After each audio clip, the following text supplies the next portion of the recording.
Bismillahirrahmanirrahim. Satyan Education Services. Assalamu alaikum students. This is for class 9th metric subject physics.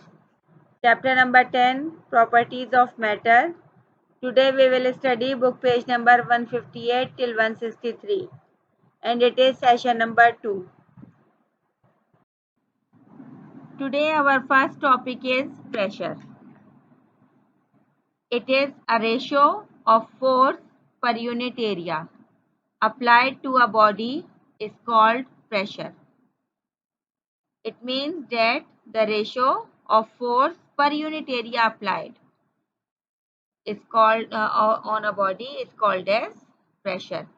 It is a vector quantity and it is denoted by P.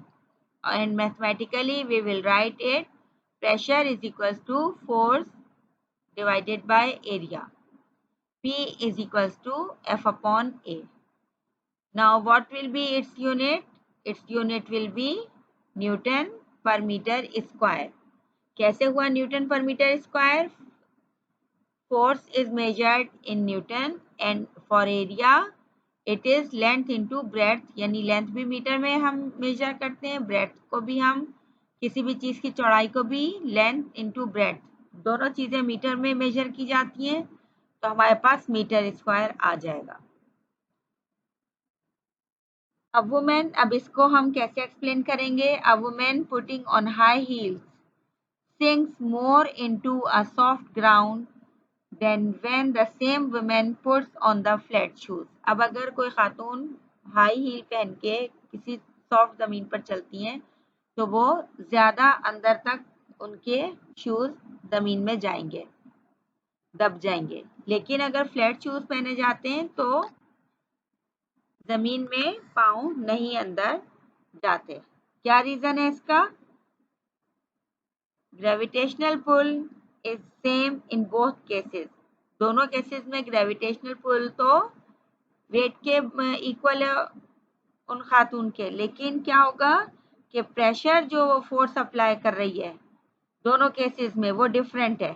Heels क्योंकि उसका laser area है तो उसके ऊपर pressure ज़्यादा apply हो रहा है, इसीलिए वो ज़मीन में शूज़ ज़्यादा अंदर धंस रहा है. लेकिन फ्लैट शूज़ पर क्योंकि ग्रेटर एरिया है इस वजह से लेसर प्रेशर अप्लाई हो रहा है फोर्स का और वो ज़मीन में अंदर नहीं जाते. इससे हम क्या एज्यूम करेंगे कि pressure is the effect of force which depends on the surface area on which the force is applied. The larger the area, the lesser will be the pressure, and smaller the area, the greater will be pressure exerted by the force. Our second topic is atmospheric pressure. जैसा कि हमें नाम से ही हम समझ रहे हैं कि हमारे चारों तरफ जो हवा फैली हुई है वो भी हमारे ऊपर प्रेशर डालती है, लेकिन हमें क्यों उसका वो प्रेशर हम कैसे बर्दाश्त कर लेते हैं ये हमें फील नहीं होता, क्योंकि जो हमारा ब्लड बॉडी के अंदर है वो भी हमारे ऊपर प्रेशर एक्सर्ट करता है. तो ये उसी के इक्वल होता है जो हमारे ऊपर चारों तरफ से हवा डाल रही है, लिहाजा ये एटमॉस्फेरिक प्रेशर हम महसूस नहीं करते. The pressure exerted by the weight of the atmosphere on the surface of the earth is called atmospheric pressure. The device used to measure the atmospheric pressure is called barometer. अब जाहिर है इसको major भी किया जा सकता है तो वो डिवाइस जो बनी उसे बैरोमीटर कहा जाता है. इसके अलावा इसकी जो वैल्यू है सी लेवल पे डेट इज 10 पावर 5 पास्कल और ये स्टैंडर्ड प्रेशर जो है इसको हम 1 एटमॉस्फेयर या 1 बार कहते हैं. इसके अलावा जितनी ज़्यादा ऊंचाई होती जाएगी एल्टीट्यूड बढ़ता जाएगा, उसी तरीके से एटमॉस्फेरिक प्रेशर जो है वो कम होता जाएगा और यही रीज़न है कि वहाँ पर सांस लेने में भी मुश्किल पेश आती है. Now you can easily say what is atmospheric pressure. Atmospheric pressure is pressure exerted by the weight of the atmosphere on the surface of the earth is called atmospheric pressure. Now here is the demonstration of atmospheric pressure. यहाँ पे कुछ examples दी गई हैं किस तरीके से ये atmospheric pressure हमारे ऊपर अपना प्रेशर डालता है और हम इसे कैसे कूप करते हैं. Number 1 example is collapsing can experiment. यहाँ पे फर्स्ट एग्जाम्पल दी गई है कि किस तरीके से एक कैन कोलैप्स कर सकता है due to atmospheric pressure. Figure 10.2 में आप अपने लेफ्ट हैंड साइड वाली फिगर देखिए. इसमें एक कैन किस तरीके से, जबकि उसमें से अभी एयर को पंप्ड आउट नहीं किया गया है, कैसे ये अंदर वाले प्रेशर को इक्वल है इसके बाहर वाले एटमॉस्फेरिक प्रेशर से. जाहिर है खाली कैन है तो इसके अंदर भी एयर फिल हो गई है और वो बाहर वाले एटमॉस्फेरिक प्रेशर में जो एयर है उसको कैसे इक्वलाइज कर रही है और कोई भी यहाँ पर कोलैप्सिंग नहीं हो रही. लेकिन ये राइट हैंड साइड पर देखिए सेम कैन है. अगर हम इसमें से वैक्यूम पंप के ज़रिए जो एयर है इसके अंदर की इसे हम बाहर निकाल दें तो क्या होगा कि ये ट्रेन जो है ये कोलैप्स कर जाएगा. क्यों कोलैप्स कर गया? क्योंकि जो प्रेशर था एयर का अंदर की तरफ वो कम हो गया और बाहर का एटमॉस्फेरिक प्रेशर जो था वो ज़्यादा था. इसीलिए ये कैन जो है ये डी शेप हो गया. सेकेंड एग्जाम्पल है एटमॉस्फेरिक प्रेशर की, मेडीबर्ग हेमिस्फीयर एक्सपेरिमेंट. एक जर्मन साइंटिस्ट थे वॉन ग्यूरिक. उन्होंने जर्मनी के शहर मेडीबर्ग में सबसे पहले इस एक्सपेरिमेंट को परफॉर्म किया था. क्या था ये एक्सपेरिमेंट के 2 हॉलो मेटेलिक हेमिस्फीयर्स लिए गए थे और उनको आपस में एक दूसरे के करीब रखा गया था. उसके बाद वैक्यूम पंप के ज़रिए उनके दरमियान से एयर को पंप आउट कर दिया गया था, जिसकी वजह से क्या था कि जैसे ही partial removal of the air हुआ था वो दोनों हेमिस्फीयर आपस में जुड़ गए थे और उनको इम्पॉसिबल था सेपरेट करना. इसका रीज़न क्या था कि जो बाहर का एयर का एटमॉस्फेरिक प्रेशर था वो इतना ज़्यादा आउटर वॉल्स पर पड़ रहा था हेमिस्फीयर के उनको जो अंदर एयर बची हुई थी और वो हेमिस्फीयर के अंदर से वो प्रेशर डाल रही थी वो उसको ओवरकम कर रहा था बाहर का एटमॉस्फेरिक प्रेशर, और जिसकी वजह से उन्हें आपस में अलग करना इम्पॉसिबल हो गया था. यहाँ पर ये फिगर दी गई है मेरीबर्ग हेमिस्फीयर अपैरेटस की और देखिए दोनों हॉलो हेमिस्फीयर हैं. आपस में जब ये कांटेक्ट में आए थे तो ये इनके अंदर की एयर पंप आउट कर दी गई और बाहर की एयर जो एटमॉस्फेरिक प्रेशर डाल रही थी वो इतना ज़्यादा था कि इन्हें सेपरेट करना मुश्किल था. Next topic is density. What is density? The ratio of mass per unit volume in a body is called density. हमें सबको मालूम है डेंसिटी क्या है. Mass per unit volume in a body is called density. It is denoted by rho. ये symbol बना हुआ है डेंसिटी डी. डेंसिटी को हम डिनोट करते हैं इस सिंबल रॉ से. अब density is equals to mass per unit volume. That is density की जगह हमने इसका सिंबल यूज किया rho is equals to mass m upon v. Now what will be its unit? Mass is measured in kilogram and volume is measured in cubic meter. So the unit of density will be kg divided by kg upon cubic meter. It is a scalar quantity. Now here is an expression for pressure in liquids, or you can say that pressure in liquids depends upon density and depth. Liquids में जो pressure है वो depend करता है उसकी density पे और उसकी कितनी डेप्थ है. तो इसके लिए हम कंसिडर करेंगे एक लिक्विड जिसका मास m है और उसकी डेंसिटी रॉ के इक्वल है. उसे कंटेन किया गया है एक सिलेंडर ऑफ एरिया a और उसकी डेप्थ h है. Now the density of the liquid, we know that density is equals to mass per unit volume and rho is equals to m upon v. We know that volume is equals to area into height and rho is equals to m upon a into h. Mass is equals to area into height into rho. By cross multiplication, you will get the mass as area into height into density. The weight of the liquid, हमें मालूम है liquid का wait किसके equal होता है, W is equals to mg. क्यों हमने ये लिया है W is equals to mg? हमें मालूम है कि liquid is a kind of matter and it possesses mass and hence it has weight and it is pulled downward vertically by a force equal to its weight and it will exert pressure on the bottom of the vessel. So here by putting the value of mass m in equation number 3, W is equals to A into H into rho into gravity G.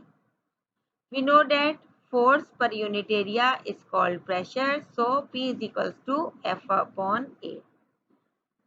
Force exerts by liquid in is equal weight of the liquid. हमने इसकी value यहाँ पर रखी, F is equals to W, तो हमारे पास आ जाएगा F is equals to A into H into rho into G. Now by separating the value of pressure P, you will get A into H into density rho into G divided by A से cancel हो गया और हमारे पास pressure आ गया H into rho into G. अब इससे हमें ये पता चला, हम कह सकते हैं कि pressure is directly proportional to raw density into H. Pressure is directly proportional to the density of the liquid and depth H measured from the free surface of the liquid. Pascal's principle. According to this principle, if a pressure is exerted on a liquid, the liquid will transmit pressure equally in all directions and acts perpendicularly to the walls of the container. This was discovered by Blaise Pascal and is known as Pascal's principle. इसको समझने के लिए ये experiment किया जाएगा कि जिसमें एक वेसल ली गई और उसके चारों तरफ सिमिलर पिस्टन लगाए गए, फिर उसे वाटर से फिल कर दिया गया, उसके बाद उसके एक एंड पे जब पिस्टन पे फोर्स अप्लाई की गई तो वो फोर्स बाकी के 3 पिस्टन्स पर बराबर की डिस्ट्रीब्यूट हो गई और उसने उस वेसल पर इक्वली प्रेशर एक्सर्ट किया और ये देखा जा सकता था कि वो जो एक तरफ पिस्टन के प्रेशर एक्सर्ट किया गया था वो उस पिस्टन में उस वेसल में बाकी के 3 पिस्टन्स पर भी इक्वली ट्रांसमिट हुआ था pressure. So it is known as Pascal's principle. Here is first example of Pascal's principle and it is hydraulic brake system. Look at the figure on your right hand. यहाँ पे एक special fluid दिखाया गया है जो कि master cylinder के अंदर फिल हुआ हुआ है. स्पेशल फ्लूइड मास्टर सिलेंडर के अंदर फिल हुआ हुआ है और उसके बाद फुट पेडल लगा हुआ है. यहाँ से जो मास्टर सिलेंडर है यहाँ से पाइपलाइन आगे जा रही है. एक व्हील दिखाया गया है कि कैसे ये यहाँ पर व्हील सिलेंडर में फ्लूइड आता है. उसके बाद नीचे है रिटर्न स्प्रिंग लगा हुआ और उसके बाद ये ब्रेक शू लगे हुए हैं. जैसे ही कहीं पर ब्रेक लगाना होगा तो ये फुट पेडल इसको प्रेस करेगा, स्पेशल फ्लूइड में से फ्लूइड आगे जाएगा और चारों व्हील में जाकर ये फौरन उसी वक्त ब्रेक लगा देगा. इस तरह से काम करेगा सिस्टम.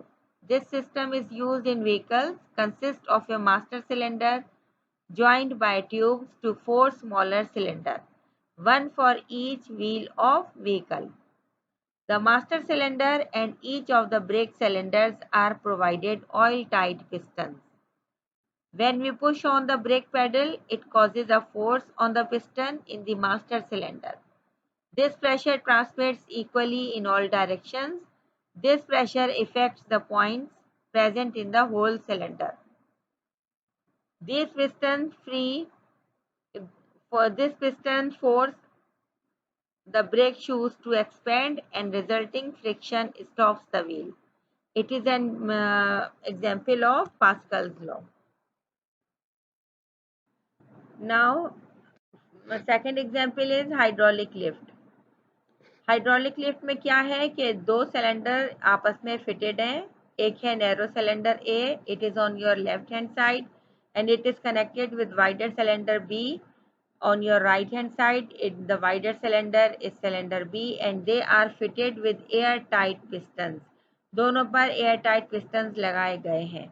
उसके बाद क्या है कि it is filled with some incompressible fluid. इसके अंदर एक ऐसा fluid डाला गया है जो कि incompressible है। By pressing cylinder A, the pressure is transmitted equally according to Pascal's principle to the piston of the cylinder B, and B moves upward. The piston B is used as a platform for a car or any heavier object to be lifted. अब जो platform B है उसके ऊपर एक platform लगा दिया गया है सिलेंडर बी के ऊपर, जिसके ऊपर कोई भी व्हीकल को रखा जा सकता है। जैसे ही सिलेंडर ए पर फोर्स एक्सर्ट की जाती है तो अंदर जो फ्लूइड फिल किया गया है इनकम्प्रेसिबल, वो आगे की तरफ प्रेशर अप्लाई करता है, यानी वो सिलेंडर बी पर प्रेशर अप्लाई करता है, जिसकी वजह से वो पिस्टन मूव करता है ऊपर की तरफ और जो भी हमारा हैवी ऑब्जेक्ट है वो ऊपर की तरफ लिफ्ट हो जाता है। इसको हम मैथमेटिकली कैसे प्रूव करेंगे? Pressure is equals to F1 divided by A1. F1 is the smaller force and F2 is the larger force. And area A1 is area of smaller piston A, and A2 is the wider area, and it is for cylinder B. Now F2 is the force acting on the larger piston and F1 is the smaller force, it is acting on the piston A. According to Pascal's law, pressure P is exerted on the piston of area A1 and it is transmitted undiminished to the larger piston through the incompressible fluid in its channel. हम इसे mathematically prove कर रहे हैं। P is equals to F1 upon A1 is equals to F2 upon A2। या हम कह सकते हैं कि F2 upon F1 is equals to A2 upon A1। Here F2 is equals to A2 upon A1 into F1। ये हमारी equation 1 बन गई और हमने इस इक्वेशन की मदद से देखा कि F2 is greater than F1। हमारे पास जो फोर्स 2 जो सिलेंडर बी पे अप्लाई हो रही है वो ग्रेटर है फोर्स 1 से। इसी तरह से area of piston cylinder B is greater than area of cylinder A1।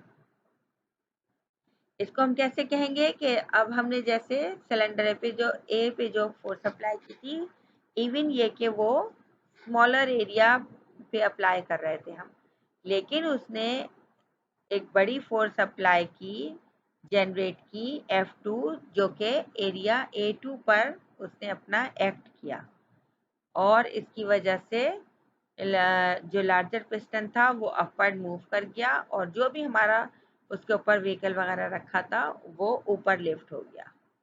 तो it is the example of Pascal's law and it is hydraulic lift. Third example is hydraulic press. Working of hydraulic press is same as hydraulic lift. In a hydraulic press, the piston B is used to compress any material over it. A rigid roof material is placed between roof and piston B. आप देखिए यहाँ पे piston A है, ये smaller area है, यहाँ पे हम फोर्स अप्लाई करेंगे। इसी तरीके से ये पिस्टन B है और यहाँ पे ऊपर एक रूफ लगा दी गई है ताकि जो भी हम इसके ऊपर सामान रखें तो वो प्रेस करने के काम आए। जैसे ही पिस्टन ए पे फोर्स अप्लाई होती है, अंदर जो इसका फ्लूइड फिल हुआ है वो ऊपर की तरफ पिस्टन बी पे ऊपर प्रेशर फोर्स अप्लाई करता है, जिसकी वजह से ये ऊपर उठता है और जो भी इसके ऊपर सामान रखा गया है ये उसको प्रेस कर देता है, उसको कंप्रेस करता है, ऊपर उठा के कंप्रेस करता है रूफ के साथ। Now here is your homework. Question number 1, define pressure and atmospheric pressure. Question number 2, state and explain Pascal's law. Give one of its important applications. Learn and write these questions in your copy. Fill up the index properly and do your work neatly. Okay students, thank you. Allah Hafiz.